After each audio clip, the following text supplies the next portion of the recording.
सत श्री अकाल। दूरदर्शन देख रहे मेरे सारे दर्शकों का मैं मुस्कान शर्मा निੱਘਾ स्वागत करती हाँ प्रोग्राम कानूनी नुक्ते 'ਚ। दोस्तों जिमें कि तुहानू पता है कि इस प्रोग्राम का मूल मकसद यही है कि अस अपने दर्शकों को उन्होंने हकों के बारे जागरूक करवा सकीए। उस दे नाल ये भी कोशिश की जाती है कि हर हफ्ते एक नवे कानून उत्ते चर्चा करिए तां जो उन्होंने ज्ञान और जानकारी दे विच भरपूर वाधा हो सके। इस दे नाल ही जे असीं अज दे विषय बारे गल करिए, साडा अज दा विषय है नशीले पदार्थां नाल संबंधित कानून। दोस्तों साडे देश दे विच इन्ना ज़्यादा नशा तस्करी ते नशाखोरी वध रही है कि साडी नौजवान पीढ़ी बहुत ज़्यादा खराब हो रही है ते एक बुराई बहुत ज़्यादा पलप रही है। ते अज असी इसी बुराई बारे बहुत विस्तार दे विच गल करांगे ते इस दे कानून बारे भी। पर उस तो पहले मैं तुहानू सारिआं नू रूबरू करानी है साडे खास मेहमान एडवोकेट कमल किशोर अरोड़ा साहब, जो पिछले 26 सालों तो इसी कानूनी पेशे दे विच काम कर रहे हैं ते बहुत सारी सरकारी संस्था दे लीगल एडवाइजर ने। मैं सर दा बहुत बहुत स्वागत करती हाँ। सत श्री अकाल सर। सत श्री अकाल जी, तुहाडा बहुत धन्नवाद, तुसीं मैनूं अपने स्टूडियो विच बुलाउण दा एक मौका दिता अते मैं जो भी आम पब्लिक दे सवाल होणगे तुहाडे होणगे उन्हां दी मैं अपनी जो नॉलेज हैगी उहदे मुताबिक मैं उसनूं तुहानूं मतलब इस कानून बारे जानकारी देण दी जो है अपनी कोशिश करांगा। जी सर, जिवें कि असीं अपनी वार्तालाप नूं अगे वधाईए, सब तो पहले मैं तुहानूं यही पूछूंगी कि साडे भारत जां पंजाब दे पद्धर ते किहड़े-किहड़े कानून ने जो नशे नूं कंट्रोल करन दी कोशिश करदे ने? मुस्कान जी, सब तो पहला तो मैं दसना चाहांगा कि नशे दी जिहड़ा कानून हैगा ਉਹਨੂੰ बेसिकली 1988 ਦੇ ਵਿੱਚ NDPS ਐਕਟ ਬਣਿਆ ਸੀਗਾ। ਇਹਦਾ ਮੂਲ ਮੰਤਵ ਹੀ ਹੈਗਾ ਕਿ ਇਹਦਾ ਜਿਹੜਾ ਵੀ ਹੈ ਤੁਹਾਡੀ ਸੇਲ ਹੈ, ਟ੍ਰੇਡ ਹੈ, ਮੈਨੂਫੈਕਚਰ ਹੈ, ਵੇਚਣ ਦਾ ਧੰਦਾ ਹੋ ਗਿਆ ਜਾਂ ਇਹਨੂੰ ਆਪਣੀ ਤੁਸੀਂ ਕਬਜ਼ੇ ਵਿੱਚ ਕਿਹੜਾ ਬੰਦਾ ਰੱਖ ਸਕਦਾ ਕੀ ਨਹੀਂ ਰੱਖ ਸਕਦਾ, ਇਹਨੂੰ ਇਹਦੀ ਫਿਰ ਵਰਤੋਂ ਕਿਸ ਤਰ੍ਹਾਂ ਹੋਣੀ ਹੈ, ਇਹਦੇ ਲਈ ਇੱਕ ਨਾਰਕੋਟਿਕ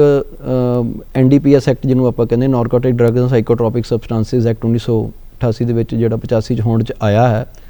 ਉਹਦੇ ਵਿੱਚ 1988 ਦੇ ਵਿੱਚ ਸਭ ਤੋਂ ਪਹਿਲਾਂ ਇੱਕ ਵਿਆਨਾ ਦੇ ਵਿੱਚ ਕਨਵੈਨਸ਼ਨ ਹੋਈ ਸੀ, ਸੰਯੁਕਤ ਰਾਸ਼ਟਰ ਸੰਮੇਲਨ ਹੋਇਆ ਸੀ ਜਿਸ ਦੇ ਵਿੱਚ ਭਾਰਤ ਨੇ ਵੀ ਉਸ ਟ੍ਰੀਟੀ ਨੂੰ ਸਾਈਨ ਕੀਤਾ ਅਤੇ ਹੋਰ ਲਗਭਗ 80 ਦੇਸ਼ ਜਿਹੜੇ ਨੇ ਉਹ ਇਸ ਦੇ ਮੈਂਬਰ ਸਨ ਜਿਨ੍ਹਾਂ ਨੇ ਇਸ 'ਤੇ ਹਸਤਾਖਰ ਕੀਤੇ ਤਾਂ ਕਿ ਜੋ ਸਮਾਜ ਦੇ ਵਿੱਚ ਇੰਟਰਨੈਸ਼ਨਲ ਅੰਤਰਰਾਸ਼ਟਰੀ ਪੱਧਰ 'ਤੇ ਜਿਹੜੀ ਹੈ ਸਾਰੀ ਇਹ ਕੁਰੀਤੀ ਫੈਲ ਰਹੀ ਹੈਗੀ ਹੈ ਉਸ ਨੂੰ ਆਪਾਂ ਕਿਸ ਤਰ੍ਹਾਂ ਮੈਨੇਜ ਕਰਨਾ, ਕਿਸ ਤਰ੍ਹਾਂ ਉਹਨੂੰ ਕੰਟਰੋਲ ਕਰਨਾ ਹੈਗਾ। ਇਸ ਤੋਂ ਇਲਾਵਾ ਸਾਡੇ ਸੰਵਿਧਾਨ ਦੇ ਵਿੱਚ ਅਨੁਛੇਦ 47 ਜਿਹੜਾ ਹੈਗਾ ਉਹ ਡਾਇਰੈਕਟਿਵ ਪ੍ਰਿੰਸੀਪਲਸ ਦਾ ਵਿੱਚ ਹੈਗਾ। ਉਹ ਆਪਾਂ ਨੂੰ ਸੰਵਿਧਾਨ ਜਿਹੜਾ ਹੈਗਾ ਉਹ ਸਟੇਟਸ ਨੂੰ ਕਹਿੰਦਾ ਹੈਗਾ ਵੀ ਤੁਸੀਂ ਪਬਲਿਕ ਹੈਲਥ ਇੱਕ ਹਰ ਪੱਧਰ 'ਤੇ ਹਰ ਲੈਵਲ 'ਤੇ ਉਹਨੂੰ ਪਬਲਿਕ ਹੈਲਥ ਨੂੰ ਮੇਨਟੇਨ ਕਰਨਾ ਹੈ ਔਰ ਜਿਹੜੀਆਂ ਤੁਹਾਡੇ ਨਸ਼ੇ ਨੇ ਉਹਨੂੰ ਸਮਾਜ ਦੇ ਵਿੱਚੋਂ ਆਪਾਂ ਲੋਕਾਂ ਤੋਂ ਪਰੇ ਰੱਖਣਾ ਹੈਗਾ। ਉਹਦੇ ਤਹਿਤ ਤੇ ਉਹ ਜਿਹੜੀ ਕਨਵੈਨਸ਼ਨ ਹੋਈ 1988 ਦੇ ਵਿੱਚ ਉਹਦੇ ਦੋਨਾਂ ਨੂੰ ਮੁੱਖ ਨਜ਼ਰ ਰੱਖਦਿਆਂ ਹੋਇਆਂ ਜਿਹੜਾ ਨਾਰਕੋਟਿਕ ਡਰੱਗਸ ਤੇ ਸਾਈਕੋਟ੍ਰੋਪਿਕ ਸਬਸਟੈਂਸਿਸ ਐਕਟ ਜਿਹਨੂੰ ਆਪਾਂ ਅੰਗਰੇਜ਼ੀ 'ਚ ਕਹਿੰਦੇ ਹਾਂ ਉਹ ਹੋਂਦ ਵਿੱਚ ਆਇਆ। जी, जिवें कि तुसीं नारकोटिक ड्रग ते साइकोट्रोपिक ड्रग्स के बारे गल कीती है, इन्हां दोनों जिहड़े ड्रग्स ने नशीले पदार्थ ने इन्हां दे विच की अंतर है? ਨਾਰਕੋਟਿਕਸ ਦੇ ਵਿੱਚ ਜਿਹੜੇ ਆ ਜਾਂਦੇ ਜੀ, ਜਿਸ ਤਰ੍ਹਾਂ ਤੁਹਾਡੀ ਹੀਰੋਇਨ ਹੋ ਗਈ, ਕੋਕੀਨ ਹੋ ਗਈ ਤੇ ਆਪਣਾ ਓਪੀਅਮ ਹੋ ਗਈ ਜਿਹਨੂੰ ਆਪਾਂ ਅਫੀਮ ਕਹਿੰਦੇ ਨੇ ਆ ਆਮ ਭਾਸ਼ਾ ਦੇ ਵਿੱਚ ਜੀ, ਜਿੰਦੀ ਜਿਹੜੀ ਹੈਗੀ ਆ ਵਰਤੋਂ ਕਾਫੀ ਮੈਡੀਸਨ ਤੌਰ ਤੇ ਵੀ ਆਂਦੀ ਹੈਗੀ ਆ ਤੇ ਇਹਨੂੰ ਨੈਚੁਰਲ ਇੱਕ ਮਤਲਬ ਪ੍ਰਕਿਰਤਿਕ ਸੋਰਸਿਸ ਦੇ ਮੁਤਾਬਕ ਇਹਨੂੰ ਜੋੜਿਆ ਜਾਂਦਾ ਹੈ। ਜਦ ਕਿ ਜਿਹੜੇ ਸਾਈਕੋਟ੍ਰੋਪਿਕ ਸਬਸਟੈਂਸਿਸ ਹੈ ਜਿਸ ਨਾਲ ਸਾਡਾ ਨਾ ਦਿਮਾਗ ਬੇਸਿਕਲੀ ਕੰਟਰੋਲ ਹੁੰਦਾ ਹੈ, ਸਾਡਾ ਮੂਡ ਚੇਂਜਸ ਹੁੰਦੀਆਂ ਨੇ, ਦਿਮਾਗ ਨੂੰ ਕੰਟਰੋਲ ਕਰਦੀਆਂ ਨੇ ਜਿਹੜੀਆਂ ਚੀਜ਼ਾਂ ਡਰੱਗਸ, ਉਹਨੂੰ ਆਪਾਂ ਸਾਈਕੋਟ੍ਰੋਪਿਕ ਸਬਸਟੈਂਸਿਸ ਐਕਟ ਦੀ ਭਾਸ਼ਾ ਦੇ ਵਿੱਚ ਲੈਣਾ, ਜਿਸ ਤਰ੍ਹਾਂ ਚਰਸ ਹੈ, ਗਾਂਜਾ ਹੈ। जी, अपनी वार्तालाप नूं जे असीं अगे वधाईए, सब तो पहले तो मैं वैसे ये भी तुहानूं पुछना चाहनी हाँ कि जिवें कि मैं कहा कि साडी समाज दी बहुत सारियां बुराइयां ने, है ना, जिस दे विच नशा भी एक बहुत वड्डी है ते ये साडे किहड़े पद्धर दे लोकां नूं ज़्यादा इफेक्ट करदी है ते ये साडे समाज ते किवें हावी है?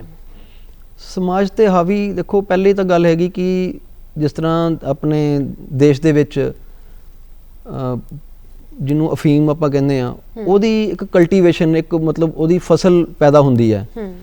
ਕਈ ਭਾਗ ਨੇ ਜਿਸ ਤਰ੍ਹਾਂ ਉੱਤਰ ਪ੍ਰਦੇਸ਼, ਮੱਧ ਪ੍ਰਦੇਸ਼ ਲੈ ਲਓ, ਰਾਜਸਥਾਨ ਲੈ ਲਓ, ਇਹਦੇ ਵਿੱਚ ਇੱਕ ਕੰਟਰੋਲਡ ਤਰੀਕੇ ਦੇ ਨਾਲ ਸਰਕਾਰ ਦੇ ਮਤਲਬ ਮੰਤਵ ਨੂੰ ਮੁੱਖ ਰੱਖਦਿਆਂ ਹੋਇਆਂ ਸਰਕਾਰੀ ਪਾਲਿਸੀਆਂ ਨੂੰ ਜੋ ਹੈਗਾ ਮੁੱਖ ਰੱਖਦੇ ਹੋਇਆ ਇਹਦੀ ਜਿਹੜੀ ਹੈਗੀ ਹੈ ਫਸਲ ਪੈਦਾ ਹੁੰਦੀ ਹੈ ਜੀ। ਪਰ ਜਦੋਂ ਵੀ ਕੋਈ ਫਸਲ ਪੈਦਾ ਹੁੰਦੀ ਹੈ ਫਿਰ ਉਹਨੂੰ ਜਦੋਂ ਕੰਟਰੋਲ ਏਜੰਸੀਜ਼ ਨਹੀਂ ਕਰ ਪਾਉਂਦੀਆਂ ਫਿਰ ਉਹਦਾ ਮਿਸਯੂਜ਼ ਹੌਲੀ ਹੌਲੀ ਹੋਣਾ ਸ਼ੁਰੂ ਹੋ ਜਾਂਦਾ ਤੇ ਉਹ ਹੌਲੀ ਹੌਲੀ ਉਹ ਕੋਈ ਵੀ ਲਾਅ ਬੰਦਾ ਵੈ ਜਾਂ ਕੋਈ ਜਿਸ ਤਰ੍ਹਾਂ ਨਸ਼ੀਲੀ ਪਦਾਰਥਾਂ ਦੀ ਫਸਲ ਆ ਗਈ ਉਹ ਫਿਰ ਹੌਲੀ ਹੌਲੀ ਸਮਾਜ ਦੇ ਵਿੱਚ ਉਹਦਾ ਮਿਸਯੂਜ਼ ਉਹਦਾ ਗਲਤ ਦੁਰਉਪਯੋਗ ਹੋਣਾ ਸ਼ੁਰੂ ਹੋ ਜਾਂਦਾ ਜੀ। ਇਸ ਦੇ ਨਾਲ ਹੀ ਸਾਨੂੰ ਇਹ ਵੀ ਦੱਸਿਆ ਜਾਵੇ ਕਿ ਕਿਹਾ ਜਾਂਦਾ ਹੈ ਕਿ ਇੱਕ ਮਾਤਰਾ ਜਿਹੜੀ ਹੁੰਦੀ ਹੈ ਨਸ਼ੀਲੇ ਪਦਾਰਥ ਦੀ ਉਹ ਸਜ਼ਾ ਡਿਸਾਈਡ ਕਰਦੀ ਹੈ ਤੁਹਾਡੀ ਕਿ ਕਿੰਨੀ ਮਾਤਰਾ ਹੋਏਗੀ ਤਾਂ ਉਹਦੀ ਸਜ਼ਾ ਵੀ ਉਸੇ ਹਿਸਾਬ ਨਾਲ ਜਿਹੜੇ ਜੱਜ ਹੁੰਦੇ ਨੇ ਉਹ ਡਿਸਾਈਡ ਕਰਦੇ ਨੇ। ਇਹ ਕੀ ਸੱਚ ਹੈ? ਮੁਸਕਾਨ ਜੀ ਦੇਖੋ ਉਹਦੇ ਵਿੱਚ ਇਸ ਤਰ੍ਹਾਂ ਹੈਗਾ ਕਿ ਜਿਹੜੇ ਨਾਰਕੋਟਿਕ ਡਰੱਗਸ ਤੇ ਸਾਈਕੋਟ੍ਰੋਪਿਕ ਸਬਸਟੈਂਸਿਸ ਐਕਟ ਹੈਗਾ ਜੀ ਉਹਦੇ ਵਿੱਚ ਆਮ ਤੌਰ ਤੇ ਔਰ ਬ੍ਰੌਡਲੀ ਮਤਲਬ ਜਿਹੜਾ ਵਾ ਬੇਸਿਕ ਤੌਰ ਤੇ ਉਹਦੇ ਵਿੱਚ ਉਹਨੂੰ 3 ਭਾਗਾਂ ਦੇ ਚ ਮਾਤਰਾ ਦੇ ਹਿਸਾਬ ਨਾਲ ਵੰਡਿਆ ਗਿਆ ਹੈ ਜੀ। ਜਿਸ ਦੇ ਵਿੱਚ ਸਭ ਤੋਂ ਪਹਿਲਾਂ ਆਉਂਦੀ ਹੈ ਕਿ ਇੱਕ ਛੋਟੀ ਮਾਤਰਾ ਹੁੰਦੀ ਹੈ। ਛੋਟੀ ਮਾਤਰਾ ਯਾਨੀ ਕਿ ਬੰਦੇ ਨੂੰ ਕਿਸੇ ਨੂੰ ਆਪ ਨੂੰ ਦਵਾਈ ਦੇ ਤੌਰ ਤੇ ਜਾਂ ਕੋਈ ਹੋਰ ਆਪਣੇ ਪਰਸਨਲ ਘਰੇਲੂ ਵਰਤੋਂ ਲਈ ਕਹ ਲਓ ਜਾਂ ਆਪਣੇ ਪਰਸਨਲ ਯੂਜ਼ ਲਈ ਕਹ ਲਓ ਉਹ ਯੂਜ਼ ਕਰਦਾ ਹੈ ਤਾਂ ਉਹਦੀ ਮਾਤਰਾ ਜਿਹੜੀ ਛੋਟੀ ਹੈ ਜਿਹਨੂੰ ਐਕਟ ਦੇ ਮੁਤਾਬਕ ਔਰ ਇਹਨੂੰ ਇੱਕ ਦਰਜਾ ਦਿੱਤਾ ਗਿਆ ਕਿ ਇਹ ਛੋਟੀ ਮਾਤਰਾ ਹੈ ਜੀ। ਉਸ ਤੋਂ ਬਾਅਦ ਇੱਕ ਐਕਸਟ੍ਰੀਮ ਮਾਤਰਾ ਆ ਜਾਂਦੀ ਹੈ ਜਿਹਨੂੰ ਆਪਾਂ ਵਪਾਰਿਕ ਮਾਤਰਾ ਕਹਿ ਦਿੰਦੇ ਹਾਂ। ਜਿਹੜੇ ਲੋਕ ਟ੍ਰੇਡਿੰਗ ਦੇ ਵਿੱਚ ਪੈਡਲਿੰਗ ਦੇ ਵਿੱਚ ਯੂਜ਼ ਕਰਦੇ ਨੇ ਹੋ ਜਾਂਦੀ ਹੈ ਵੀ ਉਹਦੀ ਕੁਆਂਟੀਟੀ ਵੱਧ ਜਾਂਦੀ ਹੈ। ਜਿਹੜੀ ਇੱਕ ਹੋਰ ਦੋਨਾਂ ਮਾਤਰਾਵਾਂ ਦੇ ਵਿਚਕਾਰ ਇੱਕ ਜਿਹੜੀ ਹੈਗੀ ਆ ਆਪਾਂ ਉਹਨੂੰ ਇੰਗਲਿਸ਼ ਦੇ ਵਿੱਚ ਨਾਨ ਕਮਰਸ਼ੀਅਲ ਯਾਨੀ ਕਿ ਪੰਜਾਬੀ ਦੇ ਵਿੱਚ ਉਹਨੂੰ ਕਹਿ ਦਿੰਦੇ ਹਨ ਕਿ ਉਹ ਇੱਕ ਗੈਰ ਵਪਾਰਿਕ ਮਾਤਰਾ ਹੈ। ਉਹ ਛੋਟੀ ਮਾਤਰਾ ਨਹੀਂ ਹੁੰਦੀ ਪਰ ਵਪਾਰਿਕ ਮਾਤਰਾ ਤੋਂ ਘੱਟ ਹੋਣ ਕਾਰਨ ਉਹਨੂੰ ਗੈਰ ਵਪਾਰਿਕ ਜਿਹੜੀ ਆ ਮਾਤਰਾ ਦਾ ਦਰਜਾ ਦਿੱਤਾ ਗਿਆ ਹੈ। ਇਸੇ ਤਰ੍ਹਾਂ 3 ਮਾਤਰਾਵਾਂ ਦੇ ਵਿੱਚ ਮਤਲਬ ਹੈ NDPS ਐਕਟ ਨੂੰ ਵੰਡਿਆ ਗਿਆ ਹੈ, ਜਿਹੜੀ ਛੋਟੀ ਮਾਤਰਾ, ਗੈਰ ਵਪਾਰਿਕ ਮਾਤਰਾ ਅਤੇ ਵਪਾਰਿਕ ਮਾਤਰਾ ਜੀ। ਤੇ ਇਸ ਦੇ ਨਾਲ ਹੀ ਜੇ ਗੱਲ ਕੀਤੀ ਜਾਵੇ ਕਿ ਬਹੁਤ ਸਾਰੀਆਂ ਅਥਾਰਟੀਆਂ ਬਣਦੀਆਂ ਨੇ ਹਰ ਇੱਕ ਐਕਟ ਦੇ ਤਹਿਤ, ਹੈ ਨਾ, ਤੇ ਇਸ ਦੇ ਵਿੱਚ ਵੀ ਕੋਈ ਅਥਾਰਟੀਜ਼ ਹੋਣਗੀਆਂ ਜੋ ਇਹਦੇ ਨਾਲ ਕੰਮ ਕਰ ਰਹੀਆਂ ਹੋਣਗੀਆਂ। ਕੋਰਟਸ ਤਾਂ ਹੈਗੀਆਂ ਹੀ ਨੇ ਸਾਡੀਆਂ, ਤੇ ਉਹਨਾਂ ਦੇ ਕੀ ਕੰਮ ਹੈ ਤੇ ਉਹ ਦੋਸ਼ੀ ਅਤੇ ਸਰਕਾਰ ਨੂੰ ਕਿਵੇਂ ਹੈਲਪ ਕਰਦੀ ਹੋ? ਉਹਦੇ ਵਿੱਚ ਦੇਖੋ ਇਸ ਤਰ੍ਹਾਂ ਹੈਗਾ ਕਿ ਸੈਕਸ਼ਨ 9 NDPS ਐਕਟ ਦੇ ਤਹਿਤ ਸੈਂਟਰਲ ਗਵਰਨਮੈਂਟ ਇਸ ਸਾਰੇ ਧੰਦੇ ਨੂੰ, ਇਹਦੀ ਮੈਨੂਫੈਕਚਰ ਨੂੰ, ਇਹਦੀ ਟ੍ਰੇਡ ਨੂੰ, ਸਾਰੇ ਨੂੰ ਉਹ ਕੰਟਰੋਲ ਕਰਨ ਵਾਸਤੇ ਲਾਅ ਬਣਾ ਸਕਦੀ ਹੈ। ਅਥਾਰਟੀਜ਼ ਆਪਣੀਆਂ ਕਨਸਟੀਟਿਊਟ ਕਰ ਸਕਦੀ ਹੈ, ਆਪਣਾ ਇੱਕ ਉਹਨਾਂ ਦਾ ਗਠਨ ਕਰ ਸਕਦੀ ਹੈ। ਇਸੇ ਤਰ੍ਹਾਂ ਹੀ ਸੈਕਸ਼ਨ 10 ਥੱਲੇ ਉਹ ਸੂਬੇ ਦੀਆਂ ਸਰਕਾਰਾਂ ਨੂੰ ਇਹ ਇਖਤਿਆਰ ਦਿੱਤੇ ਗਏ ਹਨ ਕਿ ਜਿਹੜਾ ਉਹ ਆਪਣੇ ਲੈਵਲ ਤੇ ਆਪਣੇ ਪੱਧਰ ਦੇ ਉੱਪਰ ਉਹਨੂੰ ਇੱਕ ਸੰਗਠਿਤ ਅਥਾਰਟੀਜ਼ ਬਣਾ ਕੇ ਇਸ ਸਾਰੀ ਚੀਜ਼ਾਂ ਨੂੰ ਉਹ ਜਿਹੜਾ ਕੰਟਰੋਲ ਤੇ ਮੈਨੇਜ ਕਰਨ ਜੀ। ਉਹਦੇ ਤਹਿਤ ਜਿਹੜਾ ਸੈਂਟਰਲ ਗਵਰਨਮੈਂਟ ਦੇ ਕੋਲੇ ਤਹਿਤ ਹੈਗੀਆਂ ਮਹਿਕਮੇ ਹੈਗੀਆਂ, ਇੱਕ ਤਾਂ ਹੈਗਾ ਨਾਰਕੋਟਿਕ ਕੰਟਰੋਲਸ ਬਿਊਰੋ ਜੀ, ਜਿਹਦੇ ਕੋਲੇ ਉਹ ਦਿੱਲੀ ਦੇ ਵਿੱਚ ਹੈ। ਹਾਂਜੀ। ਔਰ ਇੱਕ ਹੈਗਾ ਸੈਂਟਰਲ ਬਿਊਰੋ ਆਫ ਨਾਰਕੋਟਿਕਸ, ਉਹ ਜਿਹੜਾ ਵਾ ਉਹਦਾ ਹੈੱਡ ਆਫਿਸ ਤੁਹਾਡਾ ਗਵਾਲੀਅਰ ਦੇ ਵਿੱਚ ਹੈ। ਅੱਛਾ ਜੀ। ਜੇ ਆਪਾਂ ਗੱਲ ਕਰੀਏ ਸੂਬੇ ਸਰਕਾਰਾਂ ਦੀਆਂ, ਸੂਬੇ ਸਰਕਾਰਾਂ ਕੋਲੇ ਇੱਕ ਤਾਂ ਆਪਣੀ ਪੁਲਿਸ ਜਿਹੜੀ ਹੈਗੀ ਆ ਲੋਕਲ ਲੈਵਲ ਤੇ ਉਹ ਹੈਗੀ ਹੈ। ਦੂਸਰਾ ਇੱਕ ਆਬਕਾਰੀ ਮਹਿਕਮਾ ਹੈਗਾ ਜਿਹਨੂੰ ਆਪਾਂ ਐਕਸਾਈਜ਼ ਮਹਿਕਮਾ ਕਹਿੰਦੇ ਆ, ਉਹਦੇ ਰਾਹੀਂ ਵੀ ਇਹ ਸਾਰੀਆਂ ਚੀਜ਼ਾਂ ਨੂੰ ਜਿਹੜਾ ਵਾ ਕੰਟਰੋਲ ਔਰ ਮੈਨੇਜ ਕਰਦੀ ਹੈ ਜੀ। ਤੇ ਹੁਣ ਅਸੀਂ ਅਧਿਕਾਰਾਂ ਬਾਰੇ ਗੱਲ ਕਰੀਏ ਕਿ ਹਰ ਕਾਨੂੰਨ ਦੇ ਵਿੱਚ ਦੋਸ਼ੀ ਨੂੰ ਬਹੁਤ ਸਾਰੇ ਅਧਿਕਾਰ ਦਿੱਤੇ ਜਾਂਦੇ ਨੇ ਤੇ ਉਹਨੂੰ ਕਹਿ ਦਿੰਦੇ ਕਿ ਇਮਿਊਨਿਟੀਜ਼ ਮਿਲ ਜਾਂਦੀਆਂ ਨੇ, ਉਹਨੂੰ ਛੁੱਟ ਮਿਲ ਜਾਂਦੀ ਹੈ ਬਹੁਤ ਸਾਰੀਆਂ ਚੀਜ਼ਾਂ ਤੋਂ। ਤੇ ਇਸ ਐਕਟ ਦੇ ਤਹਿਤ ਵੀ, ਕਾਨੂੰਨ ਦੇ ਤਹਿਤ ਵੀ ਕਿਹੜੇ ਅਧਿਕਾਰ ਦਿੱਤੇ ਗਏ ਨੇ ਇੱਕ ਦੋਸ਼ੀ ਵਿਅਕਤੀ ਨੂੰ? ਦੇਖੋ ਜੋ ਕਾਨੂੰਨ ਬੇਸਿਕ ਗੱਲ ਹੈਗੀ ਹੈ ਕਿ ਦੋਸ਼ੀ ਨੂੰ ਵੀ ਆਪਣਾ ਅਖਤਿਆਰ ਹੈਗਾ ਕਿ ਆਪਣਾ ਪੱਖ ਰੱਖੇ। ਉਹਦੇ ਵਿੱਚ ਉਹ 2 ਤਰ੍ਹਾਂ ਨਾਲ ਆਪਣਾ ਇੱਕ ਪੱਖ ਰੱਖ ਸਕਦਾ ਹੈਗਾ। ਜਦੋਂ ਕੋਈ ਵੀ ਮੁਕੱਦਮਾ, ਖਾਸ ਕਰਕੇ ਆਪਾਂ NDPS ਐਕਟ ਦੀ ਗੱਲ ਕਰੀਏ ਤਾਂ 2 ਤਰ੍ਹਾਂ ਨਾਲ ਉਹਦੀ ਜਿਹੜੀ ਆ ਉਹਦੇ ਨੂੰ ਕੋਲੇ ਸੇਫਗਾਰਡਸ ਉਹਦੇ ਕੋਲੇ ਮਤਲਬ ਆਪਣੀਆਂ ਉਹਦੇ ਕੋਲੇ ਹਾਸਲ ਨੇ, ਹੱਕ ਹਾਸਲ ਨੇ ਕਹਿ ਲਈਏ, ਜੋ ਕਿ ਅਦਾਲਤ ਦੇ ਵਿੱਚ ਮੁਕੱਦਮਾ ਜਾਣ ਤੋਂ ਪਹਿਲਾਂ ਜੇ ਉਹਨੂੰ ਲੱਗਦਾ ਵੀ ਉਹਦੇ ਤੇ ਕੋਈ ਝੂਠਾ ਮੁਕੱਦਮਾ ਦਰਜ ਹੋਇਆ ਜਾਂ ਉਹਦੀ ਕੋਈ ਇਸ ਸੰਬੰਧੀ ਜੋ ਉਹਦੀ ਜਾਂਚ ਹੋਈ ਹੈ ਜਾਂ ਉਹਨੂੰ ਕੋਈ ਸਰਚ ਕੀਤਾ ਗਿਆ ਵਾ ਵੀ ਜਿਹਦੇ ਤੋਂ ਉਹਨੂੰ ਕੋਈ ਇੱਦਾਂ ਦਾ ਨਸ਼ੀਲਾ ਪਦਾਰਥ ਮਿਲਿਆ ਹੈਗਾ, ਉਹ ਸੰਬੰਧਿਤ ਆਫਿਸਰ ਦੇ ਸੀਨੀਅਰ ਆਫਿਸਰ ਪਾਸ ਜਾ ਕੇ ਇਸ ਗੱਲ ਦੀ ਸ਼ਿਕਾਇਤ ਕਰ ਸਕਦਾ ਕਿ ਮੇਰੇ ਪਾਸ ਝੂਠਾ ਮੁਕੱਦਮਾ ਦਰਜ ਹੋਇਆ ਜੀ। ਜੇ ਉਹ ਸੰਬੰਧਿਤ ਅਫਸਰ ਜਿਹਨੇ ਮੁਕੱਦਮਾ ਦਰਜ ਕੀਤਾ ਹੈ ਜਾਂ ਉਹਨੂੰ ਅਰੈਸਟ ਕੀਤਾ ਹੈ,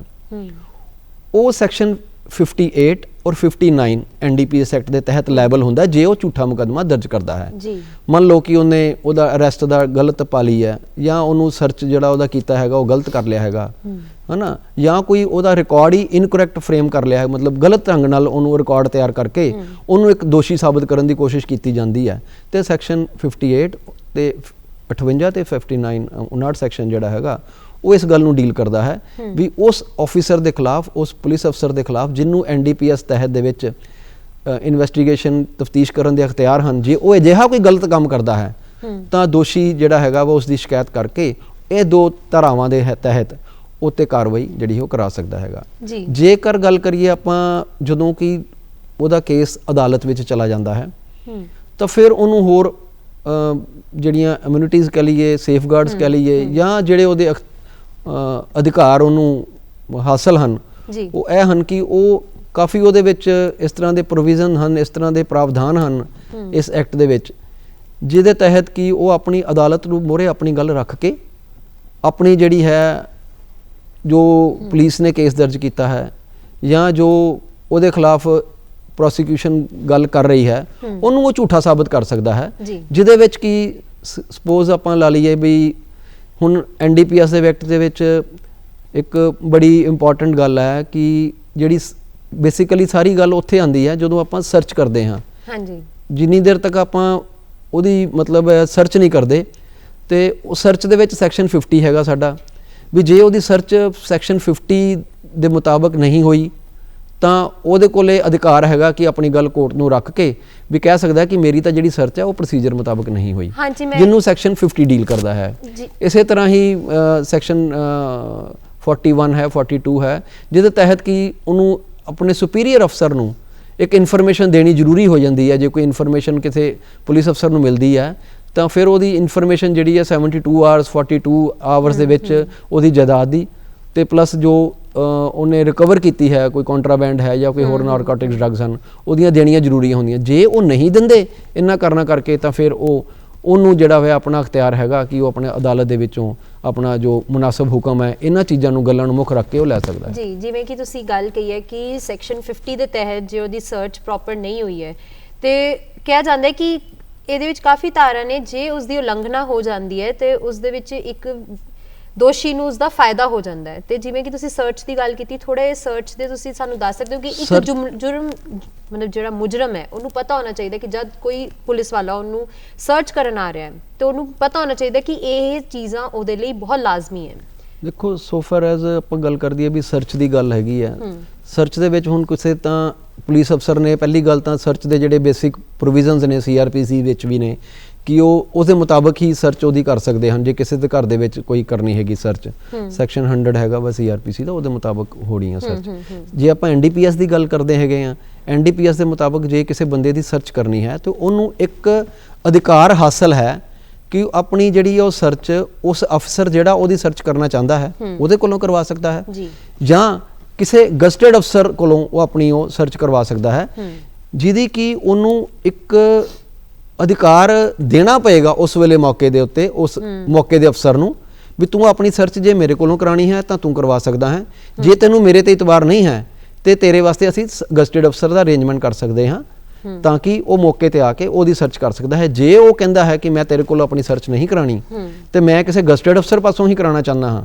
ਤੇ ਫਿਰ ਉਹ ਪੁਲਿਸ ਅਫਸਰ ਨੂੰ ਜਿਹੜਾ ਉਸ ਵੇਲੇ ਸਰਚ ਕਰਨਾ ਚਾਹੁੰਦਾ ਹੈ ਉਹਨੂੰ ਕੋਈ ਇਖਤਿਆਰ ਨਹੀਂ ਹੈ ਕਿ ਇਹਦੀ ਕਾਰਵਾਈ ਨੂੰ ਅੱਗੇ ਵਧਾਵੇ ਜਿੰਨੀ ਦੇਰ ਤੱਕ ਉਹ ਗਜ਼ਟਡ ਅਫਸਰ ਨਹੀਂ ਆਉਂਦਾ। ਉਹਨੂੰ ਗਜ਼ਟਡ ਅਫਸਰ ਨੂੰ ਬੁਲਾਇਆ ਜਾਂਦਾ ਹੈ ਔਰ ਉਹਦੀ ਹਾਜ਼ਰੀ ਦੇ ਵਿੱਚ ਫਿਰ ਉਹ ਜਿਹੜੀ ਉਹਦੀ ਸਰਚ ਉਹ ਅਮਲ ਵਿੱਚ ਲਿਆਈ ਜਾਂਦੀ ਹੈ। ਜੀ ਇਸ ਨਾਲ ਹੀ ਜੇ ਗੱਲ ਕਰੀਏ ਇੱਕ ਨਸ਼ੇੜੀ ਬੰਦੇ ਦੀ, ਹੈ ਨਾ, ਜਿਵੇਂ ਕਿ ਕੋਈ ਬੰਦਾ ਨਸ਼ੇੜੀ ਹੈ ਤੇ ਉਹ ਕੋਈ ਛੋਟੀ ਮੋਟੀ ਮਾਤਰਾ ਫੜੀ ਜਾਵੇ ਜਾਂ ਵੱਡੀ ਮਾਤਰਾ ਫੜੀ ਜਾਵੇ, ਸਾਡੇ ਕਾਨੂੰਨ ਦੇ ਵਿੱਚ ਉਸ ਵਿਅਕਤੀ ਨੂੰ ਕੀ ਕਹਿੰਦੇ ਨੇ ਉਹ ਰੀਹੈਬਲੀਟੇਸ਼ਨ ਸੈਂਟਰ ਭੇਜਿਆ ਜਾ ਸਕਦਾ ਹੈ। ਕੀ ਸਾਡੇ ਕਾਨੂੰਨ ਦੇ ਵਿੱਚ ਕੋਈ ਇੱਦਾਂ ਦੇ ਪ੍ਰਵਿਧਾਨ ਹੈਗਾ ਜਿਹਦੇ ਵਿੱਚ ਕਿ ਕੋਈ ਨਸ਼ੇੜੀ ਨਸ਼ਾ ਛੱਡਣਾ ਚਾਹਵੇ ਤਾਂ ਉਸਨੂੰ ਨਸ਼ੇ ਵਾਲੇ ਸੈਂਟਰ ਭੇਜਿਆ ਜਾਵੇ ਜਾਂ ਉਹਨੂੰ ਠੀਕ ਕੀਤਾ ਜਾ ਸਕਦਾ ਹੈ? ਮੁਸਕਾਨ ਜੀ ਇਹਦੇ ਬਾਰੇ ਮੈਂ ਗੱਲ ਕਹਿਣੀ ਚਾਹੂੰਗਾ, ਇਹਦੇ ਬਾਰੇ ਕਲੀਅਰ ਕੱਟ ਬੇਸਿਕਲੀ ਇੱਕ ਪ੍ਰਾਵਧਾਨ ਹੈ ਇਸ ਐਕਟ ਦੇ ਵਿੱਚ ਜਿਹਨੂੰ ਆਪਾਂ ਦੇਖਦੇ ਹਾਂ ਸੈਕਸ਼ਨ 27 ਦੀ ਸ਼ੇਪ ਦੇ ਨਾਲ। ਉਹ ਹੈ ਕਿ ਸੈਕਸ਼ਨ 27 ਡੀਲ ਕਰਦਾ ਹੈ ਨਸ਼ੇੜੀ ਜਿਹੜਾ ਹੁੰਦਾ ਹੈ ਉਹ ਆਪਣੀ ਪਰਸਨਲ ਵਰਤੋਂ ਵਾਸਤੇ ਖਾਣ ਵਾਸਤੇ ਆਪਣੀ ਜਾਂ ਹੋਰ ਇੱਕ ਕਿਸੇ ਆਦਤ ਨੂੰ ਪਾਲਣ ਵਾਸਤੇ ਜਿਹੜਾ ਹੈਗਾ ਉਹ ਇਸ ਕੰਮ ਨੂੰ ਕਰਦਾ ਹੈ, ਵੀ ਨਸ਼ੇ ਕਰਦਾ ਹੈ। ਜੇ ਕੋਰਟ ਦੇ ਕੋਲੇ ਇਸ ਤਰ੍ਹਾਂ ਦਾ ਕੋਈ ਦੋਸ਼ੀ ਵਿਅਕਤੀ ਹਾਜ਼ਰ ਆਂਦਾ ਹੈ ਤਾਂ ਕੋਰਟ ਸੈਕਸ਼ਨ 27 ਦੇ ਤਹਿਤ ਜਿਹੜੀ ਹੈ ਉਸ ਨਾਲ ਡੀਲ ਕਰਦੀ ਹੈ, ਜਿਹਦੇ ਵਿੱਚ ਸੈਕਸ਼ਨ 27 ਦੇ ਵਿੱਚ ਸਿਰਫ ਛੋਟੀ ਮਾਤਰਾ ਨੂੰ ਹੀ ਡੀਲ ਕੀਤਾ ਜਾ ਸਕਦਾ ਹੈ ਜੋ ਐਕਟ ਦੇ ਮੁਤਾਬਕ ਹੈ। ਸੈਕਸ਼ਨ 27 ਦੇ ਮੁਤਾਬਕ ਉਸ ਨੂੰ ਕੋਰਟ ਨੂੰ ਲੱਗਦਾ ਹੈ ਕਿ ਵੀ ਜੇ ਇਹ ਬੰਦਾ ਠੀਕ ਹੋ ਸਕਦਾ ਹੈ, ਆਪਣੇ ਆਪ ਨੂੰ ਵਲੰਟੀਅਰ ਕਰਦਾ ਹੈ, ਆਪਣੀ ਆਫਰ ਕਰਦਾ ਹੈ ਕਿ ਮੈਂ ਡੀ ਐਡਿਕਸ਼ਨ ਸੈਂਟਰ ਜਾਣਾ ਚਾਹੁੰਦਾ ਹਾਂ, ਕੋਰਟ ਫਿਰ ਕੀ ਕਰਦੀ ਹੈ ਕਿ ਮੰਨ ਲਓ ਉਹਦੀ ਆਫਰ ਨੂੰ ਰਿਕਾਰਡ ਕਰਕੇ ਉਹਨੂੰ ਡੀ ਐਡਿਕਸ਼ਨ ਸੈਂਟਰ ਭੇਜ ਸਕਦੀ ਹੈ ਜੀ। ਜੇ ਮੰਨ ਲਈਏ ਕਿ ਆਪਾਂ ਉਸ ਕੇਸ ਦਾ ਫੈਸਲਾ ਵੀ ਹੋ ਜਾਂਦੀ ਹੈ ਔਰ ਕੋਰਟ ਚਾਹੁੰਦੀ ਹੈ ਕਿ ਇਹਨੂੰ ਫੈਸਲਾ ਕਰ ਦਈਏ ਕੋਰਟ ਅਦਾਲਤ ਦੇ ਵਿੱਚ, ਬੰਦੇ ਨੂੰ ਗਿਲਟੀ ਵੀ ਹੋਲਡ ਕਰਕੇ, ਉਹਨੂੰ ਕੋਰਟ ਫਿਰ ਵੀ ਸੈਕਸ਼ਨ 39 ਸੈਕਸ਼ਨ 39 ਥੱਲੇ ਉਹਨੂੰ ਪ੍ਰੋਬੇਸ਼ਨ ਤੇ ਯਾਨੀ ਕਿ ਨੇਕ ਚੱਲਣੀ ਦੀ ਜ਼ਮਾਨਤ ਤੇ ਛੱਡ ਦਿੰਦੀ ਹੈ ਜੀ। ਨੇਕ ਚੱਲਣੀ ਦੀ ਜ਼ਮਾਨਤ ਤੇ ਛੱਡ ਕੇ ਫਿਰ ਉਸ ਬੰਦੇ ਨੂੰ ਭੇਜਿਆ ਜਾਂਦਾ ਹੈ ਵੀ ਤੂੰ ਆਪਣਾ ਸਰਕਾਰੀ ਕਿਸੇ ਹਸਪਤਾਲ, ਸਰਕਾਰੀ ਡੀ ਐਡਿਕਸ਼ਨ ਸੈਂਟਰ ਜਾਂ ਜਿਹੜੇ ਮਾਨਤਾ ਪ੍ਰਾਪਤ ਕੋਈ ਸਰਕਾਰ ਵੱਲੋਂ ਡੀ ਐਡਿਕਸ਼ਨ ਸੈਂਟਰ ਬੜੇ ਚੱਲ ਰਹੇ ਨੇ ਅੱਜ ਕੱਲ੍ਹ, ਉਹਨਾਂ ਦੇ ਵਿੱਚ ਉਹਨੂੰ ਭੇਜਿਆ ਜਾਂਦਾ ਹੈ ਔਰ 1 ਸਾਲ ਦਾ ਸਮਾਂ ਜਿਹੜਾ ਵਾ ਉਹ ਨਿਰਧਾਰਿਤ ਕੀਤਾ ਜਾਂਦਾ ਹੈ ਵੀ ਉਹਦੀ ਪ੍ਰੋਪਰ ਟ੍ਰੀਟਮੈਂਟ ਹੋਵੇ। ਔਰ 1 ਸਾਲ ਦੇ ਪੀਰੀਅਡ ਤੋਂ ਬਾਅਦ, ਉਸ ਸਮੇਂ ਤੋਂ ਬਾਅਦ ਉਹਨੂੰ ਫਿਰ ਵਾਪਸ ਜਿਹੜਾ ਵਾ ਉਹਦੀ ਰਿਪੋਰਟ ਕੋਰਟ ਮੰਗਾਉਂਦੀ ਹੈ ਵੀ ਇਹਨੇ ਆਪਣੀ ਟ੍ਰੀਟਮੈਂਟ ਪ੍ਰੋਪਰ ਲਈ, ਹੁਣ ਇਹ ਠੀਕ ਹੈ, ਉਹਨੂੰ ਫਿਰ ਉਸ ਮੁਕੱਦਮੇ ਚੋਂ ਫਾਈਨਲੀ ਜਿਹੜਾ ਵਾ ਉਹ ਮਤਲਬ ਉਹਨੂੰ ਫਾਰਗ ਕਰ ਦਿੱਤਾ ਜਾਂਦਾ ਹੈ। ਉਹਦੇ ਕੋਲ ਇੱਕ ਬੌਂਡ ਭਰਾ ਲਿਆ ਜਾਂਦਾ ਹੈ ਵੀ ਹੁਣ ਤੂੰ ਇਦਾਂ ਦਾ ਕੋਈ ਕੰਮ ਇਸ ਤਰ੍ਹਾਂ ਦਾ ਅੱਗੋਂ ਤੋਂ ਨਹੀਂ ਕਰਨਾ ਜੀ। ਜਿਵੇਂ ਕਿ ਤੁਸੀਂ ਜ਼ਮਾਨਤ ਦੀ ਗੱਲ ਕੀਤੀ ਕਿ ਇਸ ਦੇ ਵਿੱਚ ਨਸ਼ੇ ਦੇ ਰਿਲੇਟਡ ਜਿੰਨੇ ਵੀ ਕਾਨੂੰਨ ਨੇ ਉਹਦੇ ਵਿੱਚ ਜ਼ਮਾਨਤ ਕਿਵੇਂ ਲਿੱਤੀ ਜਾ ਸਕਦੀ ਹੈ? ਨਸ਼ੇ ਦੇ ਕਾਨੂੰਨਾਂ ਦੇਖੋ ਵੈਸੇ ਤਾਂ ਸਾਰੇ ਕਾਨੂੰਨਾਂ ਤੇ ਹੀ ਜ਼ਮਾਨਤ ਜਿਹੜੀ ਹੈ ਉਹ ਅਪਲਾਈ ਬੰਦਾ ਕਰ ਸਕਦਾ ਹੈ ਜੀ। ਡਿਪੈਂਡ ਕਰਦਾ ਹੈ ਕਿ ਉਹ ਕੁਝ ਜ਼ਮਾਨਤ ਯੋਗ ਜੁਰਮ ਹੁੰਦੇ ਹਨ, ਕੁਝ ਨਾ ਜ਼ਮਾਨਤ ਯੋਗ ਜੁਰਮ ਹੁੰਦੇ ਹਨ। ਜੇਕਰ ਆਪਾਂ ਗੱਲ ਕਰੀਏ particularly ਇਸ ਨਾਰਕੋਟਿਕ ਡਰੱਗਸ ਐਂਡ ਸਾਈਕੋਟ੍ਰੋਪਿਕ ਸਬਸਟੈਂਸਿਸ ਐਕਟ ਦੀ, ਇਹਦਾ ਸੈਕਸ਼ਨ 37 ਡੀਲ ਕਰਦਾ ਹੈ ਜੀ। ਸੈਕਸ਼ਨ 37 ਦੇ ਵਿੱਚ ਇਹਦਾ ਪ੍ਰਾਵਧਾਨ ਹੈ ਕਿ ਬੰਦਾ ਇੱਕ ਜਿਹੜਾ ਵੀ ਦੋਸ਼ੀ ਹੈ ਜਿਹਦੇ ਕੋਲੋਂ ਕੋਈ ਇਸ ਤਰ੍ਹਾਂ ਦੀ ਰਿਕਵਰੀ ਨਾਰਕੋਟਿਕਸ ਜਾਂ ਸਾਈਕੋਟ੍ਰੋਪਿਕ ਸਬਸਟੈਂਸਿਸ ਦੀ, ਨਸ਼ੀਲੇ ਪਦਾਰਥ ਜਾਂ ਮਨੋਵਿਹਾਰਿਕ ਵਿਧਾਨਿਕ ਪਦਾਰਥ ਜਿਹੜੇ ਆਪਾਂ ਕਹਿੰਦੇ ਆ,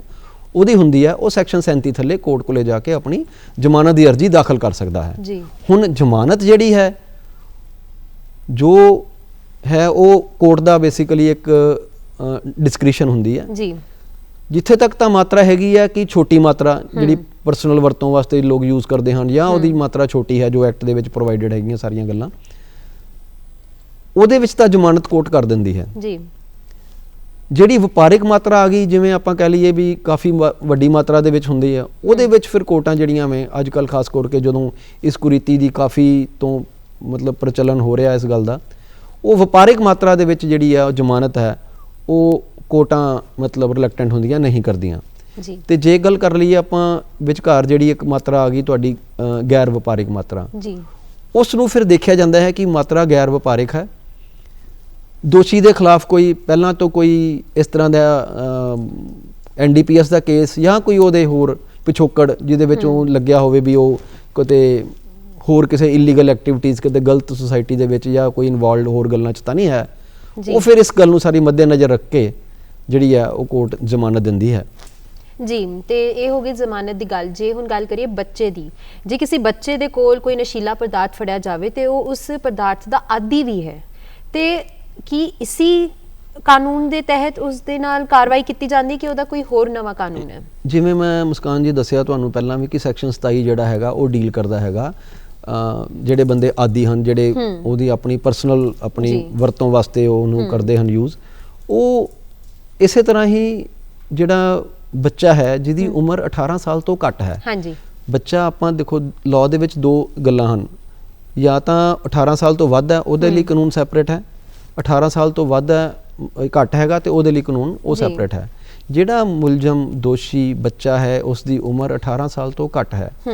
ਉਹਦੇ ਵਾਸਤੇ ਇੱਕ ਜੁਵਨਾਈਲ ਜਸਟਿਸ ਐਕਟ ਬਣਿਆ ਹੈ, ਜਿਸ ਦੇ ਤਹਿਤ ਜੁਵਨਾਈਲ ਜਸਟਿਸ ਬੋਰਡ ਬਣਿਆ ਹੈ, ਜਿਹਦੇ ਵਿੱਚ ਪ੍ਰਿੰਸੀਪਲ ਜੱਜ ਹੁੰਦੇ ਹਨ, ਜੁਡੀਸ਼ੀਅਲ ਅਫਸਰ ਹੁੰਦੇ ਹਨ, ਸੁਸਾਇਟੀ ਦੇ ਸਮਾਜ ਦੇ ਮੈਂਬਰ ਹੁੰਦੇ ਹਨ। ਉਸ ਦਾ ਸਾਰਾ ਕੇਸ ਜਿਹੜਾ ਹੈਗਾ ਉਹ ਉਸ ਅਦਾਲਤ ਦੇ ਵਿੱਚ, ਅਦਾਲਤ ਨਹੀਂ ਕਹਿ ਸਕਦੇ, ਉਸ ਬੋਰਡ ਪਾਸ ਬੇਸਿਕਲੀ ਉਹ ਚੱਲਦਾ ਹੈ ਜੀ। ਤੇ ਉਹਦਾ ਵੀ ਸਾਰਾ ਸੇਮ ਪ੍ਰੋਸੀਜਰ ਹੈ ਕਿ ਜੇ ਉਹ ਆਪਣੇ ਆਪ ਨੂੰ ਰੀਹੈਬਿਲਿਟੇਟ ਕਰਨਾ ਚਾਹੁੰਦਾ ਹੈ ਤਾਂ ਕੋਰਟ ਕੀ ਹੈ ਉਹਨੂੰ ਰੈਫੋਰਮੇਟਰੀ ਹੋਮ ਭੇਜ ਕੇ ਉਹਨੂੰ ਡਰੱਗ ਡੀ ਐਡਿਕਸ਼ਨ ਸੈਂਟਰ ਦੇ ਵਿੱਚ ਉਹਨੂੰ ਇਲਾਜ ਵਾਸਤੇ ਜਿਹੜੀ ਉਹ ਭੇਜ ਸਕਦੀ ਹੈਗੀ। ਜੀ ਤੇ ਇਸ ਦੇ ਨਾਲ ਹੀ ਜੇ ਗੱਲ ਕਰੀਏ ਅਸੀਂ ਸੈਂਪਲ ਟੈਸਟ ਦੀ ਕਿ ਜਦੋਂ ਵੀ ਕੋਈ ਨਸ਼ੀਲਾ ਪਦਾਰਥ ਫੜਿਆ ਜਾਂਦਾ ਉਹਦਾ ਸੈਂਪਲ ਟੈਸਟ ਹੁੰਦਾ ਹੈ ਤੇ ਉਹ ਜਦੋਂ ਉਹ ਕੀ ਸੈਂਪਲ ਟੈਸਟ ਇਕੱਲਾ ਹੀ ਇੱਕ ਦੋਸ਼ੀ ਨੂੰ ਦੋਸ਼ੀ ਠਹਿਰਾ ਸਕਦਾ ਹੈ? ਦੇਖੋ ਅੱਜ ਕੱਲ ਦਾ ਜੋ ਪ੍ਰਚਲਨ ਚੱਲ ਰਿਹਾ ਉਹਦੇ ਵਿੱਚ ਹੁਣ ਕਈ ਕੈਮੀਕਲਸ ਵੀ ਆਉਂਦੇ ਨੇ, ਕੈਮੀਕਲ ਬੇਸਡ ਡਰੱਗਸ ਹੈਗੀਆਂ ਨੇ। ਪੁਲਿਸ ਕੋਲੇ ਤੇ ਅਦਾਲਤਾਂ ਕੋਲੇ ਕੋਈ ਇਸ ਤਰ੍ਹਾਂ ਦਾ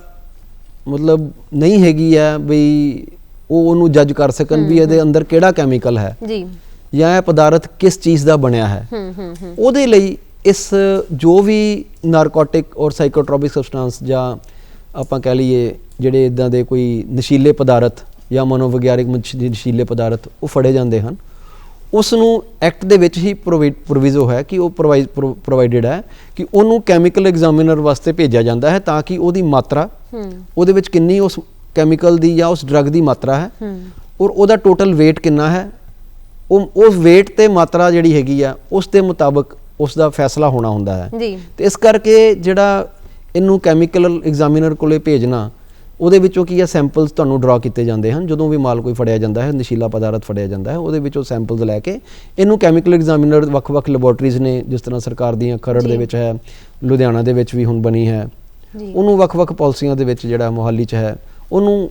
ਉੱਥੇ ਭੇਜ ਕੇ ਉਹਦਾ ਟੈਸਟ ਕਰਾਇਆ ਜਾਂਦਾ ਹੈ। ਉਹਦੀ ਫਿਰ ਜਿਹੜੀ ਰਿਪੋਰਟ ਹੈ ਉਹ ਜਦੋਂ ਕੋਰਟ ਨੇ ਫੈਸਲਾ ਕਰਨਾ ਹੈ ਉਸ ਰਿਪੋਰਟ ਨੂੰ ਇੱਕ as a piece of evidence, ਮਤਲਬ ਉਹਨੂੰ ਇੱਕ ਡਾਕੂਮੈਂਟਰੀ ਐਵੀਡੈਂਸ ਕਹਿ ਲਈਏ, ਦਸਤਾਵੇਜ਼ੀ ਗਵਾਹੀ ਦੇ ਤੌਰ ਤੇ ਵਰਤ ਕੇ